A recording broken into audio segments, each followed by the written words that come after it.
ബോധരഹിതനായി വൈദ്യുതി പോസ്റ്റിൽ കുടുക്കിയ ലൈൻമാനെ ഫയർഫോഴ്സ് സുരക്ഷിതമായി താഴെയിറക്കി ആശുപത്രിയിൽ എത്തിച്ചു. നെല്ലിക്കുഴി നങ്ങേലിപ്പടിയിലാണ് സംഭവം.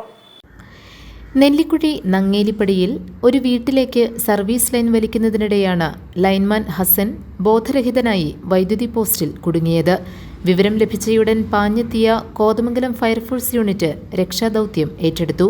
പോസ്റ്റിൽ തൂങ്ങിക്കിടന്ന ഹസനെ റെസ്ക്യൂ നെറ്റ് ഉപയോഗിച്ച് സുരക്ഷിതനായി താഴെയിറക്കാൻ ഫയർഫോഴ്സിന് കഴിഞ്ഞു.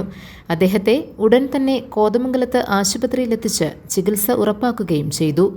ഹൃദയ സംബന്ധമായ അസുഖമുണ്ടായിരുന്നയാളാണ് ഹസൻ. ഇപ്പോൾ അപകടനില തരണം ചെയ്തിട്ടുണ്ട്. സ്റ്റേഷൻ ഓഫീസർ മുഹമ്മദ് അജ്മൽ ഷാ, മറ്റ് ഉദ്യോഗസ്ഥരായ Satheesh Jose, Siddique Ismail, KP Shameer, OA Abid, Sai Anurag, OG Rakesh Kumar, PK Sreejith, C Unnikrishnan, M Sethu എന്നിവരാണ് രക്ഷാദൗത്യത്തിൽ പങ്കെടുത്തത്. GTV news, Nellikuzhi.